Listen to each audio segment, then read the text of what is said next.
আসসালামু আলাইকুম প্রিয় শিক্ষার্থীরা, অনলাইন ক্লাসে তোমাদেরকে স্বাগতম। উপস্থাপনায় আমি আরিফ সরকার, প্রভাষক রসায়ন, পাঁচুরখি বেগম আনোয়ারা ডিগ্রি কলেজ।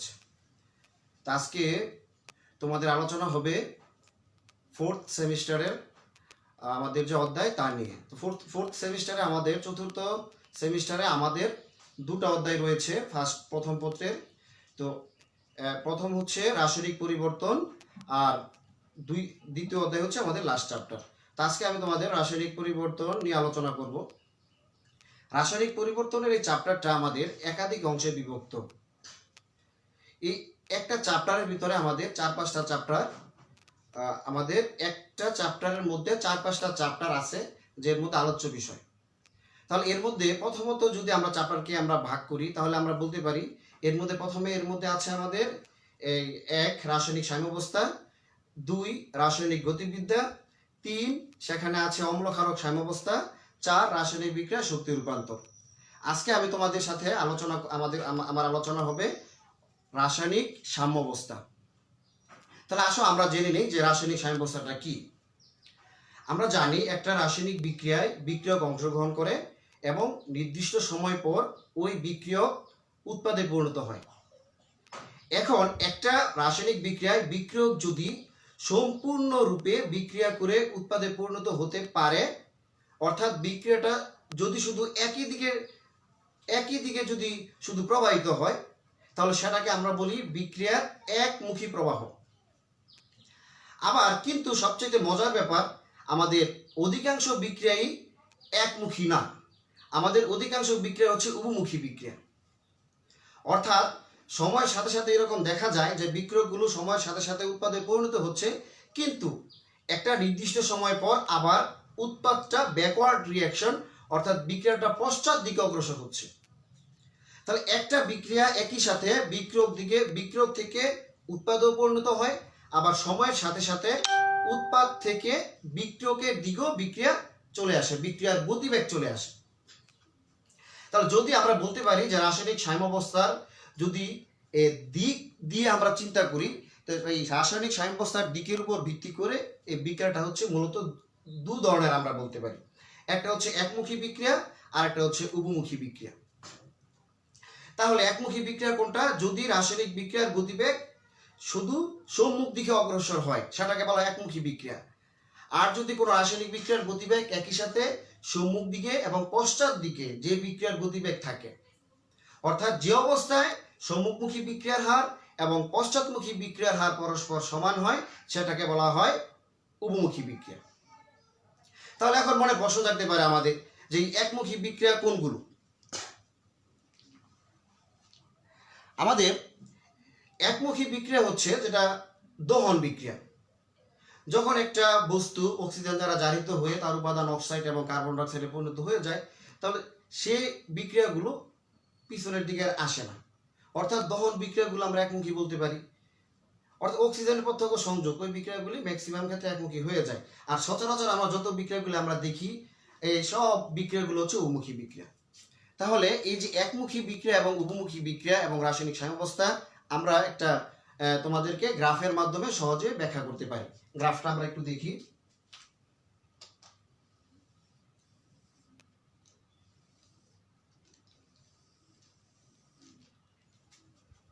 এদিকে হচ্ছে সময় আর এদিকে হচ্ছে বিক্রিয়ার হার।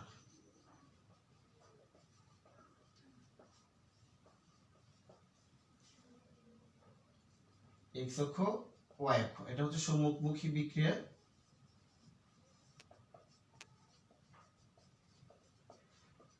এটা হচ্ছে পশ্চাৎমুখী বিক্রিয়া।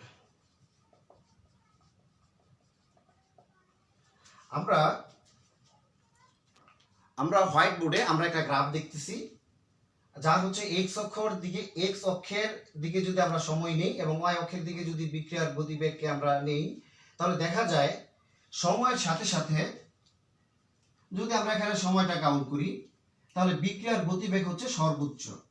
সময় যাচ্ছে, সম্মুখমুখী বিক্রিয়ার গতিবেগ কমতেছে। আর তদ্রূপ সময়ের সাথে সাথে আমরা দেখতেছি পশ্চাৎমুখী বিক্রিয়ার গতিবেগ বাড়তেছে। অর্থাৎ সময়ের সাথে সাথে একটা বিক্রিয়ার সম্মুখমুখী বিক্রিয়ার হার হ্রাস পায়, আর সময়ের সাথে সাথে পশ্চাৎমুখী বিক্রিয়ার গতিবেগ বৃদ্ধি পায়। তো একটা সময় আসে যখন এই যে আমি এই মার্জিন পয়েন্টটা, সেটা হচ্ছে তোমার সাম্যাবস্থা, এই অবস্থায় এসে পশ্চাৎমুখী বিক্রিয়ার হার এবং সম্মুখমুখী বিক্রিয়ার হার সমান হয়। এই যে এখানে এই যে রেখাটা, এটা হচ্ছে সাম্যাবস্থার রেখা। তাহলে আমরা বলতে পারি, আমরা এই গ্রাফ থেকে আমরা রাসায়নিক সাম্যাবস্থার সংজ্ঞা আমরা দিতে পারি যে যে অবস্থায় সম্মুখমুখী বিক্রিয়ার হার এবং পশ্চাৎমুখী বিক্রিয়ার হার পরস্পর সমান হয়, ওই অবস্থাটাকে বলা হয় রাসায়নিক সাম্যাবস্থা। তাহলে আমি আবার বলছি যে একটা বিক্রিয়ায় যখন সম্মুখমুখী বিক্রিয়ার হার এবং পশ্চাৎমুখী বিক্রিয়ার হার পরস্পর সমান হয়ে যায়, তখন সেটাকে বলা হয় রাসায়নিক সাম্যাবস্থা। এখন আমরা সামনে একটু আগাই, যে এই যে রাসায়নিক সাম্যাবস্থার ক্ষেত্রে আমরা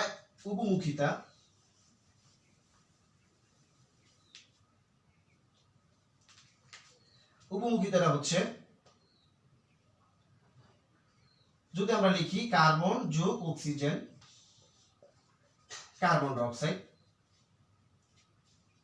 নাইট্রোজেন, 2 অণু অ্যামোনিয়া। আমরা প্রথম বিক্রিয়াটিতে আমরা একটি একমুখী তীর চিহ্ন দিয়ে মার্কিং করছি, এটাকে বলা হয় একমুখী বিক্রিয়া। অর্থাৎ যদি আমরা একমুখী তীর চিহ্ন দিয়ে কোনো বিক্রিয়ার মাঝখানে দিতে পারি, তাহলে সেটা হচ্ছে একমুখী বিক্রিয়া নির্দেশ করে। আর যদি কোনো বিক্রিয়াতে দুইটা তীর চিহ্ন, এখন এই তীর চিহ্নটা আমরা ইচ্ছা করলে এভাবে দিতে পারি বা আমরা এভাবে দিতে পারি, আমি যেটা দিছি একই রকম। তাহলে যদি দুইটা তীর চিহ্ন থাকে, সেটা হচ্ছে উভমুখী বিক্রিয়া নির্দেশ, আর যদি একটা তীর চিহ্ন থাকে, সেটা হচ্ছে একমুখী বিক্রিয়া নির্দেশ। তাহলে সহজ করে একমুখী বিক্রিয়াটা আমরা কি বলবো? যে বিক্রিয়ার গতি শুধু সম্মুখ দিকে অগ্রসর হয়, অর্থাৎ যে বিক্রিয়ার ক্ষেত্রে শুধু সম্মুখমুখী বিক্রিয়ার হার থাকে, সেটা হচ্ছে একমুখী বিক্রিয়া। আর পশ্চাৎমুখী বিক্রিয়ার হার কোনটা? আর উভমুখী বিক্রিয়াটা হচ্ছে যে বিক্রিয়ায় একই সাথে সম্মুখমুখী বিক্রিয়ার হার এবং পশ্চাৎমুখী বিক্রিয়ার হার, যে বিক্রিয়াতে সম্মুখমুখী বিক্রিয়ার হার এবং একই সাথে বিক্রিয়ার পশ্চাৎমুখী বিক্রিয়ার হার থাকে, সেটা হচ্ছে উভমুখী বিক্রিয়া। অর্থাৎ বিক্রিয়া একই সাথে সম্মুখ দিকে অগ্রসর হয় এবং বিক্রিয়া একই সাথে পশ্চাৎ দিকে অগ্রসর হয়, সেটাকে বলা হয় উভমুখী বিক্রিয়া। এখন আমরা এই উভমুখী বিক্রিয়াকে আমরা একমুখী করতে পারি। উভমুখী বিক্রিয়াকে আমরা কিভাবে একমুখী করতে পারি আমরা দেখতে পারি যে এই উভমুখী বিক্রিয়াটাকে আমরা যদি দুইটা শর্ত দেই, তাহলে সেটা একমুখী হয়ে যায়। এক হচ্ছে, যদি একটা উভমুখী বিক্রিয়ার ক্ষেত্রে একটা উৎপাদ গ্যাসীয় হয়, একটা উৎপাদ গ্যাসীয় হলে এবং সেটা যদি খোলা পাত্রে হয়, বদ্ধ পাত্রে না, খোলা পাত্রে হলে সেই উভমুখী বিক্রিয়াটা একমুখী হয়ে যাবে। আবার যদি কোনো বিক্রিয়াতে একটা উৎপাদ অদক্ষিপ্ত হয়, তখন সেটাও উভমুখী বিক্রিয়া, সেই ক্ষেত্রে একমুখী হয়ে যাবে। যদি উৎপাদটা ওই জায়গা থেকে আমরা সরাই নিতে পারি, তাহলে সেই উভমুখী বিক্রিয়া একমুখী হয়ে যাবে। তাহলে আমরা দুইটা রিঅ্যাকশনের মাধ্যমে এই জিনিসটা দেখাচ্ছি।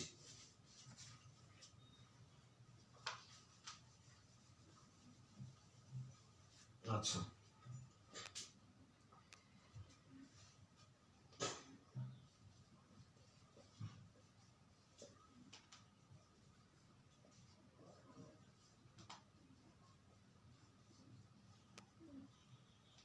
আর যদি সোডিয়াম ক্লোরাইড নেই, সিলভার নাইট্রেট, সিলভার ক্লোরাইড, সাদা আদক্ষেপ। সুপ্রিয় শিক্ষার্থী বন্ধুরা, তাহলে আমরা এই যে বিক্রিয়া থেকে আমরা বলতে পারি যে যদি ধাতব কার্বনেটকে আমরা তাপ দিই, তাহলে সেখানে উৎপন্ন হয় ক্যালসিয়াম অক্সাইড এবং কার্বন ডাই অক্সাইড। তাহলে পদার্থ বিক্রিয়াতে একটি উৎপাদ হচ্ছে গ্যাসীয়, সেটা হচ্ছে কার্বন ডাই অক্সাইড। তাহলে এই বিক্রিয়াটা যদি আমরা খোলা পাত্রে সংগঠিত করি, তাহলে এই কার্বন ডাই অক্সাইড গ্যাসটা উড়ে যাবে এবং এই বিক্রিয়া কখনো পিছনের দিকে আসবে না, অর্থাৎ এর মধ্যে উভমুখিতা সৃষ্টি হবে না। আবার যদি আমরা কোনো একটা বিক্রিয়াতে সোডিয়াম ক্লোরাইডের মধ্যে আমরা সিলভার নাইট্রেট দ্রব যোগ করলে, সেখানে সিলভার ক্লোরাইডের সাদা পদক্ষেপ পড়ে এবং সেই ক্ষেত্রে উভমুখী বিক্রিয়া একমুখী হয়ে যায়। তাহলে আমরা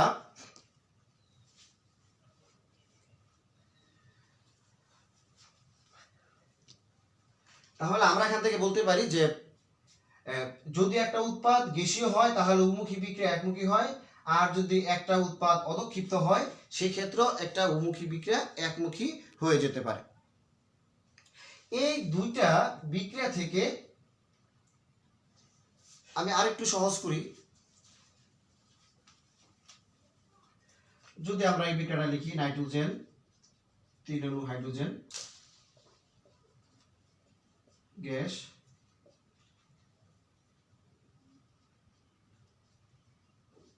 গ্যাস, তাহলে এই উন্মুখিতার ক্ষেত্রে অর্থাৎ বিক্রিয়ার ক্ষেত্রে আমাদের কিছু বিক্রিয়ক এবং উৎপাদ এদের দশাটা ভিন্ন হইতে পারে। যদি নাকি দশা বলতে আমরা কি বুঝি? দশা হচ্ছে তাদের ভৌত অবস্থা, তাদের অবস্থান। যদি দশাটা প্রথম বিক্রিয়াতে আমরা দেখতেছি তার দশা হচ্ছে সলিড, তার দশা হচ্ছে সলিড, তার দশা হচ্ছে গ্যাস। তার যদি নাকি একটা বিক্রিয়াতে এদের ভৌত অবস্থা ভিন্ন হয় তাহলে সেটা হচ্ছে অসমসত্ব সাম্যাবস্থা, অসমসত্ব। আর যদি একটা বিক্রিয়াতে নাইট্রোজেন তার ভৌত অবস্থা গ্যাসীয়, হাইড্রোজেন তার ভৌত অবস্থা গ্যাসীয়, অ্যামোনিয়া তার ভৌত অবস্থা গ্যাসীয়, যদি কোনো একটা বিক্রিয়াতে বিক্রিয়ক এবং উৎপাদ উভয়েরই ভৌত অবস্থা গ্যাসীয় হয়, তাহলে যদি এদের দশাটা যদি একই হয় তাহলে সেই সাম্যাবস্থাটাকে আমরা বলতে পারি সমসত্ব সাম্যাবস্থা। তাহলে আমরা দুইটা নতুন জিনিস শিখলাম, একটা হচ্ছে সমসত্ব সাম্যাবস্থা, একটা হচ্ছে অসমসত্ব সাম্যাবস্থা। যদি একটা সাম্যাবস্থা এর মধ্যে তাদের দশা একাধিক হয় তাহলে সেটা হচ্ছে অসমসত্ব। আর যদি একটা রাসায়নিক সাম্যাবস্থার ক্ষেত্রে এখানে এই বিক্রিয়াটা কিন্তু খোলা পাত্রে হবে, এখানে বদ্ধ পাত্রে হবে, বদ্ধ পাত্রে হলে সেখানে আমাদের অসমসত্ব সাম্যাবস্থার সৃষ্টি হবে। এখন এই যে রাসায়নিক সাম্যাবস্থাটা কিসের উপর নির্ভর করবে? বিভিন্ন একটা বিক্রিয়া যে সমস্ত নিয়ামকের উপরে নির্ভর করে রাসায়নিক সাম্যাবস্থাটা ঠিক ওই রকম ভাবে নির্ভর করবে। কিন্তু রাসায়নিক সাম্যাবস্থা হচ্ছে একটা চলমান প্রক্রিয়া, এটা চলবে, এটা কখনো বন্ধ হবে না। এই রাসায়নিক এই সাম্যাবস্থার উপর ভিত্তি করে বিজ্ঞানী গুলবার্গ এবং বিজ্ঞানী ওয়েস একটা ভরক্রিয়ার সূত্র দিছে, যা কিনা তোমাদের আজকে এর গাণিতিক প্রতিপাদন আমি দেখাবো। তাহলে এখন আমরা কি বলতে পারি যে একটা বিক্রিয়ার ক্ষেত্রে যে এর ভরক্রিয়ার সূত্রের প্রয়োগটা কি হতে পারে সেটা আমরা বলতে পারি। তাহলে আমরা একটা বিক্রিয়া দেখি, আমরা একটা রাসায়নিক সাম্যাবস্থা, আমরা একটা উন্মুখী বিক্রিয়া নিলাম A plus B C plus D. তাহলে A প্লাস বি এবং সি প্লাস ডি এটা হচ্ছে একটা উন্মুখী বিক্রিয়া। তো বিজ্ঞানী গুলবার্গ এবং বিজ্ঞানী ওয়েস বলতেছে যে নির্দিষ্ট তাপমাত্রায় একটি রাসায়নিক বিক্রিয়ার হার বা কোন রাসায়নিক বিক্রিয়ার গতিবেগ ওই সময়ে উপস্থিত বিক্রিয়কগুলোর সক্রিয় ভরের সমানুপাতিক। তাহলে আমি সূত্রটা আবার বলি যে নির্দিষ্ট তাপমাত্রায় একটি রাসায়নিক বিক্রিয়ার গতিবেগ বা কোন রাসায়নিক বিক্রিয়ার হার ওই সময় উপস্থিত বিক্রিয়কগুলোর সক্রিয় ভরের সমানুপাতিক। সক্রিয় ভরটা হচ্ছে মোলার ঘনমাত্রা সমানুপাতিক, অর্থাৎ যতটুকু পদার্থ অংশগ্রহণ করে সবটুকু তার ঘনমাত্রার সাথে তার ভরটা সম্পর্ক। তাহলে এদের কি বললাম যে ওই সময় উপস্থিত বিক্রিয়কগুলোর সক্রিয় ভরের সমানুপাতিক, বিক্রিয়ার হার হবে সক্রিয় ভরের সমানুপাতিক বা মোলার ঘনমাত্রার সমানুপাতিক। এখন এই মোলার ঘনমাত্রাটাকে কিভাবে প্রকাশ করা হয়? মোলার ঘনমাত্রা আমরা সুপ্রিয় শিক্ষার্থী বৃন্দ আমরা এখানে দেখতেছি যে A প্লাস বি বিক্রিয়ক এবং সি প্লাস ডি হচ্ছে উৎপাদ। তাহলে এখানে আমরা যদি বিক্রিয়কের মোলার ঘনমাত্রা লিখতে চাই তাহলে লেখাটা হবে এরকম যে A এর মোলার ঘনমাত্রা, A এর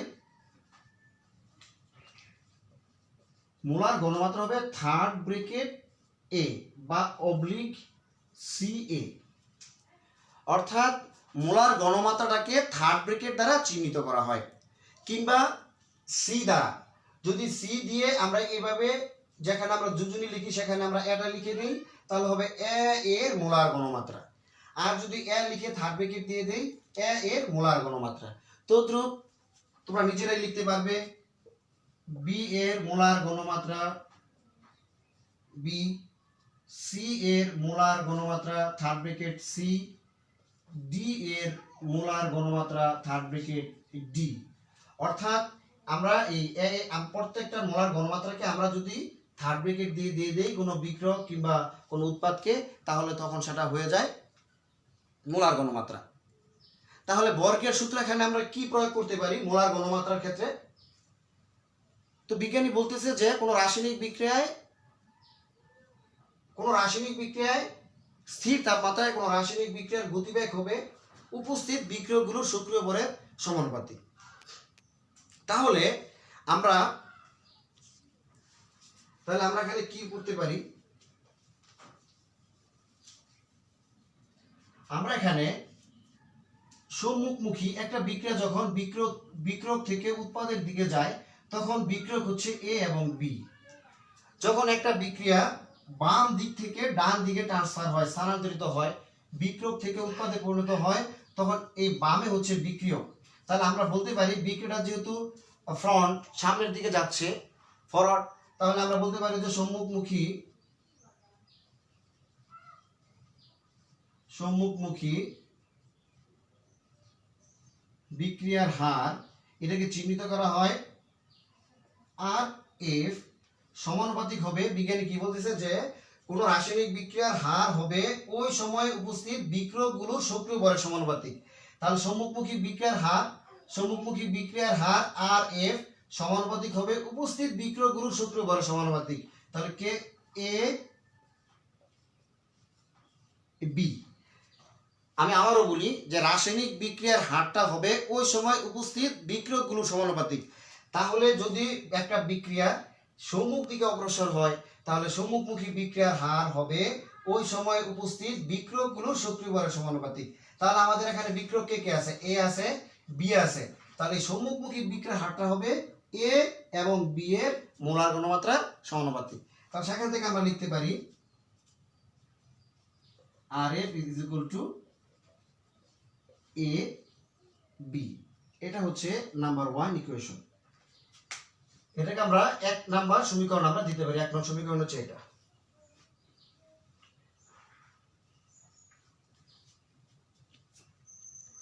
আচ্ছা সুপ্রিয় শিক্ষার্থীরা, এখন যদি আমরা এই যে এই বিক্রিয়াটা যদি আমরা ধরে নিলাম যে সময়ের সাথে সাথে বিক্রিয়ক থেকে উৎপাদে পরিণত হলো এবং একটা নির্দিষ্ট সময় পর এই উৎপাদগুলো আবার বিক্রিয়কের দিকে চলে আসতেছে, অর্থাৎ বিক্রিয়াটা পশ্চাৎমুখী বিক্রিয়ার হার বাড়তেছে। তাহলে একটা বিক্রিয়া যখন ডান দিক থেকে বাম দিকে আসে, তখন কিন্তু এটা হবে বিক্রিয়ক, এটা হবে উৎপাদ। যখন বাম দিক থেকে ডান দিকে যায়, তখন এটা হবে বিক্রিয়ক, এটা হবে উৎপাদ। আবার যখন ডান দিক থেকে বাম দিকে আসে, তখন এটা হবে উৎপাদ। ডান দিক থেকে বাম দিকে আসে, এটা হবে বিক্রিয়ক, এটা হবে উৎপাদ। তাহলে আমরা বলতে পারি যখন সামনের দিকে কোনো বিক্রিয়া অগ্রসর হয়, সেটা হচ্ছে সম্মুখমুখী বিক্রিয়ার গতিবেগ পাওয়া যায়। আর একটা বিক্রিয়া যখন পশ্চাৎ দিকে আসে, তখন সেটা হয় পশ্চাৎমুখী বিক্রিয়ার গতিবেগ পাওয়া যায়। তাহলে আমরা বলতে পারি যে পশ্চাৎমুখী বিক্রিয়ার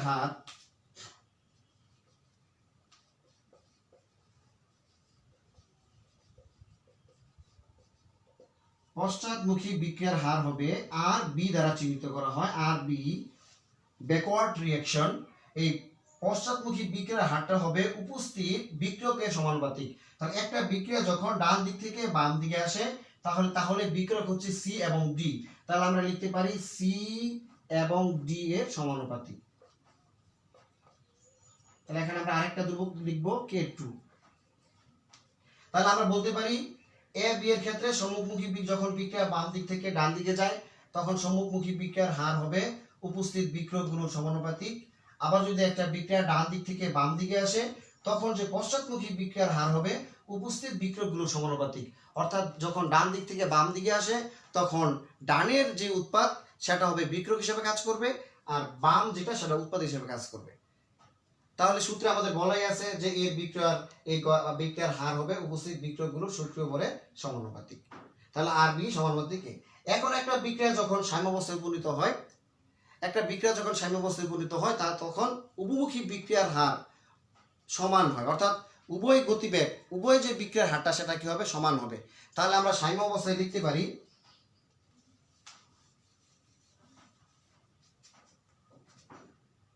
সাম্য অবস্থা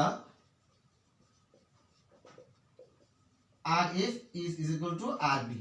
আর এফ এর মানটা ছিল আমাদের K1 AB, আর আর বির মানটা ছিল K2 CD। তাহলে এটাকে যদি এখন আমরা একটু আর গুণন করি, আর পার্শ্ব পরিবর্তন করলে K1 বাই K2, K2টা আমি নিচে নিয়ে আসলাম, আর এখানে হবে CD, এটা নিচে চলে আসবে AB। এই যে এখানে K1 একটা হচ্ছে ধ্রুবক, K2 হচ্ছে একটা ধ্রুবক, যেহেতু এটা রাসায়নিক সাম্যাবস্থার ক্ষেত্রে বর্গের সূত্র প্রয়োগ করে আমরা প্রদত্ত দুইটা ধ্রুবকের অনুপাত পেয়েছি, এই কারণে এখানে আমরা নতুন একটা ধ্রুবক বসাবো, সেটা হচ্ছে KC।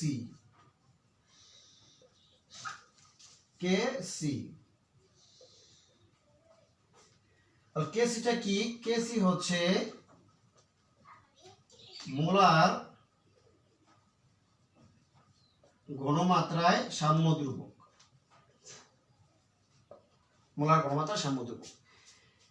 তাহলে আমরা এই যে এখান থেকে পেলাম যে K1 এবং K2, K1 বাই K2, এবং K1 এবং K2 দুইটা ধ্রুবক, এই দুইটা ধ্রুবককে আমরা নতুন একটা ধ্রুবক দিয়ে দিলাম, সেটা হচ্ছে KC।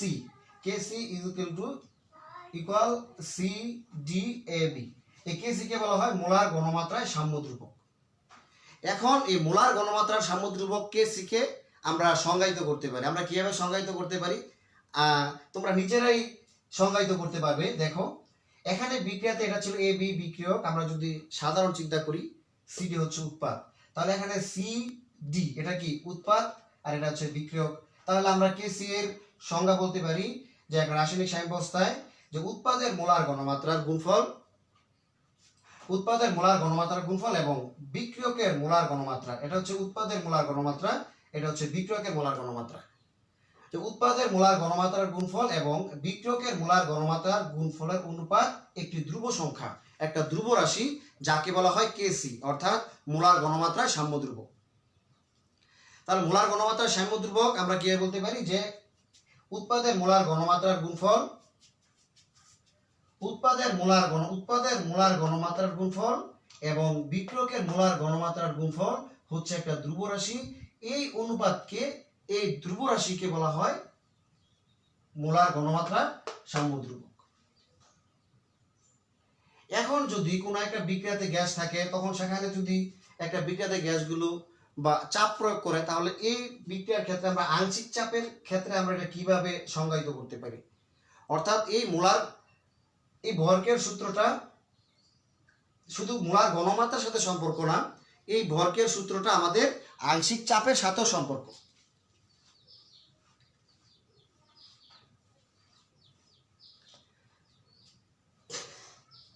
তাহলে এখন যদি আমরা পূর্বের মতোই, যে আংশিক চাপটা কি, যে একটা নির্দিষ্ট আয়তনে কোনো গ্যাস, কোনো উপাদান যে পরিমাণ চাপ প্রয়োগ করবে, নির্দিষ্ট মোট আয়তনে যে পরিমাণ চাপ প্রয়োগ করবে, সেটা হচ্ছে আংশিক চাপ।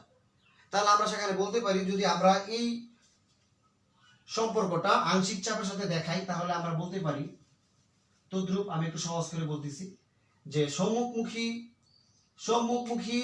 বিক্রিয়ার হার RF ইজ সমানুপাতিক হবে বিক্রিয়কের আংশিক চাপের সমানুপাতিক। সম্মুখমুখী বিক্রিয়ার হার হবে বিক্রিয়কের আংশিক চাপের সমানুপাতিক। আবার পশ্চাৎমুখী বিক্রিয়ার হার হবে ওই সময় উপস্থিত বিক্রিয়কগুলোর আংশিক চাপের সমানুপাতিক। তাহলে বিক্রিয়ক থেকে যখন উৎপাদে যায়, তাহলে তখন আমরা কি বলতে পারি? আংশিক চাপ হচ্ছে PA partial pressure PB, RF is equal to K1 PA PB, এক নং ইকুয়েশন। অর্থাৎ A plus B C plus D, যদি আমরা এই প্রদত্ত বিক্রিয়াতে আমরা বলতে পারি যে তার যে সম্মুখমুখী বিক্রিয়ার হারটা হবে উপস্থিত বিক্রিয়কগুলোর আংশিক চাপের সমানুপাতিক, তাহলে এখানে বিক্রিয়ককে A এবং B, তাহলে A এবং B এর সমানুপাতিক হবে, আর F সম্মুখমুখী বিক্রিয়ার হার হবে আংশিক চাপ P অফ A এবং আংশিক চাপ P অফ B এর সমানুপাতিক। অনুরূপভাবে আমরা পশ্চাৎমুখী বিক্রিয়ার ক্ষেত্রে আমরা বলতে পারি RB সমানুপাতিক হবে, যখন একটা বিক্রিয়া পশ্চাৎমুখী হয়, তখন এটা হবে বিক্রিয়ক, এটা হবে উৎপাদ। তাহলে এখানে বিক্রিয়ককে C এবং D, তাহলে RB সমানুপাতিক হবে PC PD, P of D, RB is equal to K2 equals to PC PD, এটা হচ্ছে 2 নং সমীকরণ। তাহলে সম্মুখমুখী বিক্রিয়ার হারের ক্ষেত্রে উপস্থিত বিক্রিয়কের আংশিক চাপের সমানুপাতিক, আবার পশ্চাৎমুখী বিক্রিয়ার ক্ষেত্রে সেটাও হবে উপস্থিত বিক্রিয়কগুলোর সমানুপাতিক। এখন যদি আমরা সাম্যাবস্থায় লিখতে পারি, আমরা সাম্যাবস্থায় আমরা জানি যে সাম্যাবস্থায় আমাদের R F is equal to R of B, তাহলে মানটা বসিয়ে নেই আমরা। K1 P of A P of B K2 PC PD। তাহলে পদার্থ বিক্রিয়ার ক্ষেত্রে যদি আমরা পূর্বের মতোই ধ্রুবকগুলো আলাদা করলাম, K1 বাই K2, আর এটাকে এখানে স্থির রেখে PC PD আমরা এটাকে নিচে নিয়ে আসলাম, P of A P of B। তাহলে এখানে আমাদের প্রিয় শিক্ষার্থীরা যে K1 বাই K2 এখানেও দুইটা, আমাদের এখানেও K1 এবং K2, যে K1 এবং K2 সেখানে এই দুইটা হচ্ছে একটা ধ্রুবক, তো এখানে হবে একটা নতুন একটা ধ্রুবক হবে, সেটা হবে KP PC PD P of A P of B। এই KP কে বলা হয় আংশিক চাপে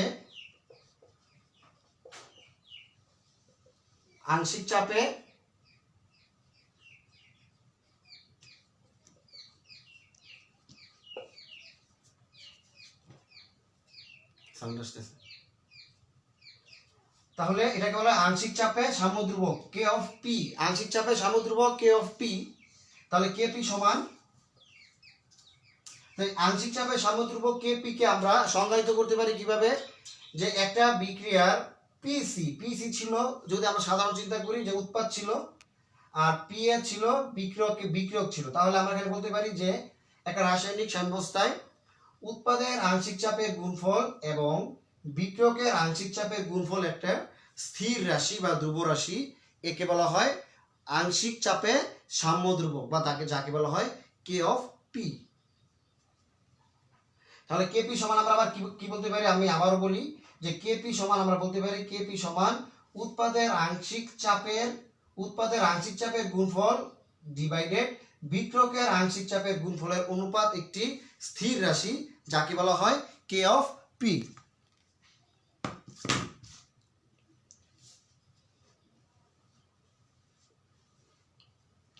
তাহলে সুপ্রিয় শিক্ষার্থীরা, তাহলে আমরা এখান থেকে আমরা KC এবং KP এর একটা ধারণা নিলাম, সেটা হচ্ছে মোলার ঘনমাত্রা সাম্যধ্রুবক, আর একটা হচ্ছে আংশিক চাপে সাম্যধ্রুবক। এখন আমরা তো প্রদত্ত বিক্রিয়াতে যে বিক্রিয়াটা তো তোমাদেরকে দেখাইলাম, সেটা হচ্ছে A B এখানে মূল সংখ্যা সমান, এখানে A হচ্ছে 1 মোল, B ও 1 মোল, 1 মোল 1 মোল। এখন যদি কোনো বিক্রিয়াতে মূল সংখ্যা ডিফারেন্ট হয়, তাহলে সেক্ষেত্রে কি হবে সেটা আমরা এখন দেখব। ধরে নাও একটা বিক্রিয়া 2 of A B সমান 2C plus D।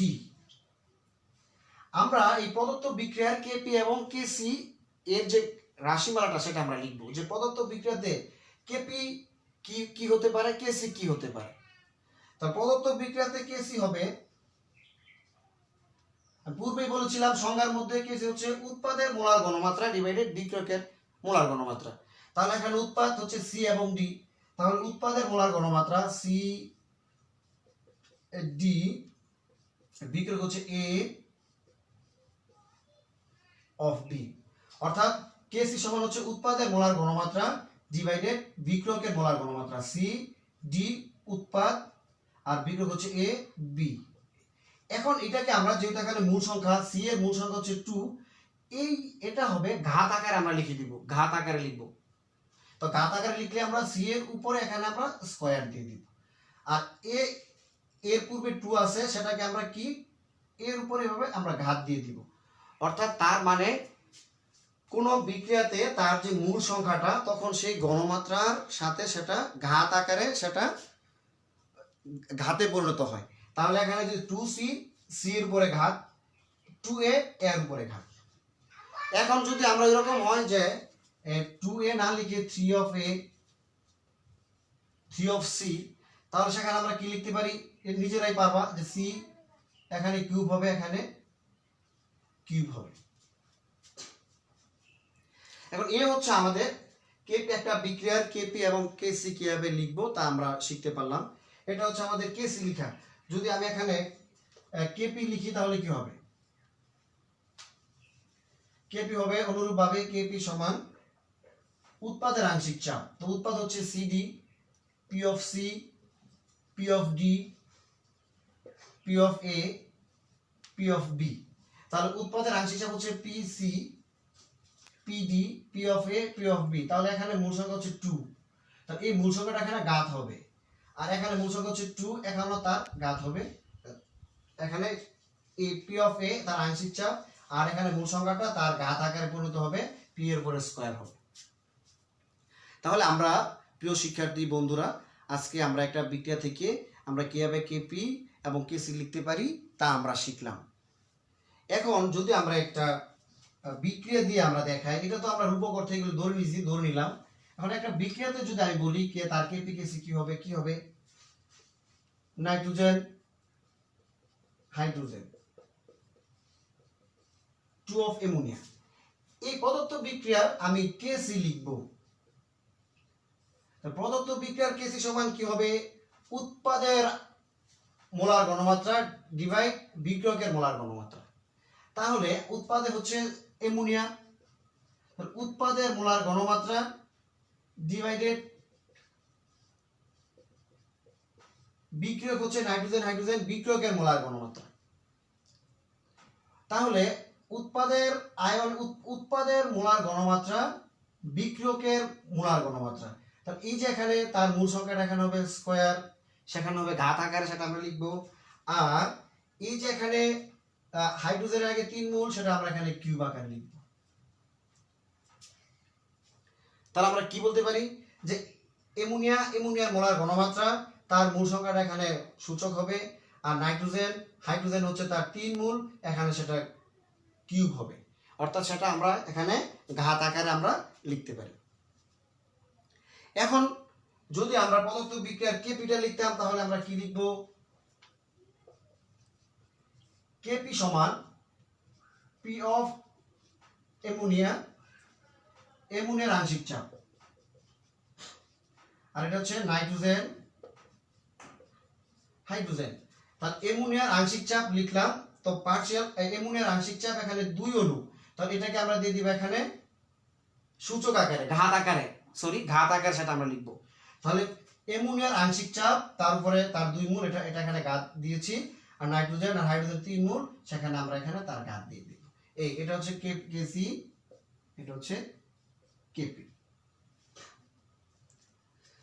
তাহলে আমরা যে কোনো একটা বিক্রিয়া যদি দেওয়া থাকে তাহলে আমরা শুধু উৎপাদটা এবং বিক্রিয়কটা আমরা লিখে দিব। তার মূল সংখ্যাটা আমরা পরে লক্ষ্য করব। মূল সংখ্যাটা শুধু তার ঘাত আকারে আমরা ওই প্রদত্ত বিক্রিয়ক কিংবা উৎপাদের মধ্যে আমরা দিয়ে দিব। এখন আমরা কিন্তু ইচ্ছা করলে এটাকে আমরা এইভাবে লিখতে পারি,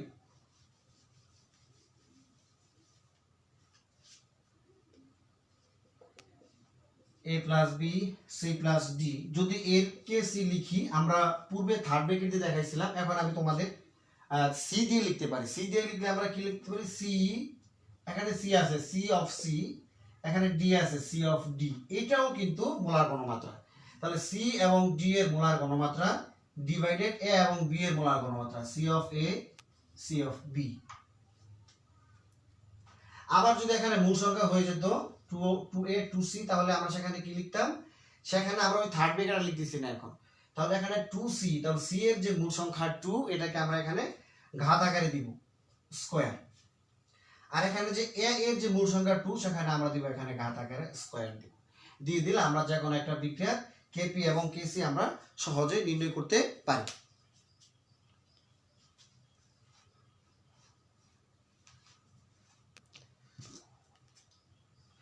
তাহলে প্রিয় শিক্ষার্থী বন্ধুরা, আজকে আমাদের যেই ক্লাসের মাধ্যমে আজকে আমরা কি শিখতে পারলাম। আজকে আমরা এই অনলাইন ক্লাসের মাধ্যমে আমরা শিখতে পারলাম 1 রাসায়নিক সাম্যাবস্থা কি, 2 সেখানে হচ্ছে একমুখী বিক্রিয়া কাকে বলে, উভমুখী বিক্রিয়া কাকে বলে, 3 রাসায়নিক উভমুখী বিক্রিয়াকে আমরা কিভাবে একমুখী করতে পারি, তারপরে 5 আমরা শিখলাম যে বরক্রিয়ার সূত্রটা কি, ব্যাখ্যা করো। তারপর 6 আমরা শিখলাম যে একটা বিক্রিয়াতে কিভাবে কেপি নির্ণয় করতে পারি, এবং 7 আমরা সেখানে লিখতে পারি একটা বিক্রিয়ার কিভাবে কেপি নির্ণয় করতে পারি। তাহলে বন্ধুরা, যে আজকের ক্লাসের মধ্যে আমরা যে কোনো একটা বিক্রিয়ার কেপি এবং কেসি সেটা নিয়ে আমরা আজকে আলোচনা করলাম।